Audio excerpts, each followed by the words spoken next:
Bangladesh cricket প্রসঙ্গ। নিরাপত্তা ঝুঁকির কথা বিবেচনায় নিয়ে টি-20 বিশ্বকাপ খেলতে ভারত না যাওয়ার সিদ্ধান্ত নিয়েছে বাংলাদেশ ক্রিকেট বোর্ড। এরই মধ্যে আইসিসির কাছে ভেন্যু পরিবর্তনের অনুরোধ জানিয়ে চিঠি দিয়েছে বিসিবি।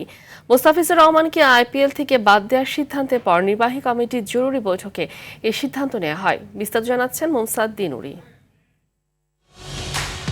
শনিবার রাতেই ক্রীড়া উপদেষ্টা আসিফ নজরুলের ফেসবুক পোস্টের পর গরম হয়ে ওঠে ক্রিকেট পাড়া। মুস্তাফিজ ইস্যুতে টালমাটাল ভারত বাংলাদেশ ক্রিকেট কূটনীতি। তার ফলাফল হিসেবে অনুমান করা গিয়েছিল টি-20 বিশ্বকাপ খেলতে ভারতে দল পাঠাচ্ছে না বাংলাদেশ। অবশেষে সত্যি হলো সেই গুঞ্জন। अगर मुस्तफिजुर रहमान 2 करोड़ का भड़वा आईपीएल में खेलेगा तो जिस मैदान में खेलेगा उसी मैदान में मारेंगे। ভারতের কট্টর হিন্দুত্ববাদী সংগঠনগুলোর হুমকির মুখে দেশটির ক্রিকেট বোর্ডের নির্দেশনায় কলকাতা নাইট রাইডার্সের স্কোয়াড থেকে বাদ দেওয়া হয় মুস্তাফিজকে। এরপরই প্রশ্ন উঠে, এক বাংলাদেশে অনিরাপদ হলে পুরো দলের দায়িত্ব নিতে পারবে তো ভারত? এরপরই বাংলাদেশের ক্রিকেট বোদ্ধা, সাংবাদিক ও সংশ্লিষ্টরা বিষয়টি নিয়ে উদ্বেগ জানায়। পরিস্থিতি হয়ে ওঠে টালমাটাল। জরুরি বৈঠকে বসে বোর্ড।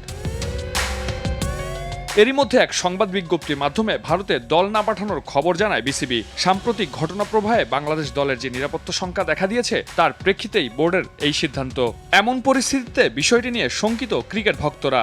আমি একেবারেও বলবো, যেহেতু এত বড় একটা ইভেন্ট আইপিএল, আমাদের একজন মুস্তাফিজ নক্ষত্র বাংলাদেশের, একটা লোককে না দিতে পারে একটা দলকে কিভাবে দিবে? আমরা আইসিসি টুর্নামেন্ট, টি-20 টুর্নামেন্ট খেলতে যাবো, কিভাবে সে নিয়ন্ত্রণ করবে? যে স্টেটমেন্টটা দিয়েছে, যে বিসিবি যেটা বলেছে, ওই স্টেটমেন্টে যদি অনড় থাকে তাহলে ঠিক আছে।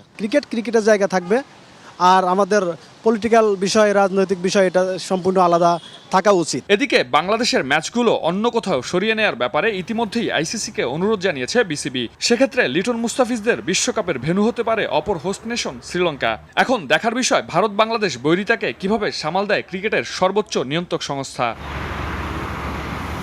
মুমসাদ দিনুরি, RTV।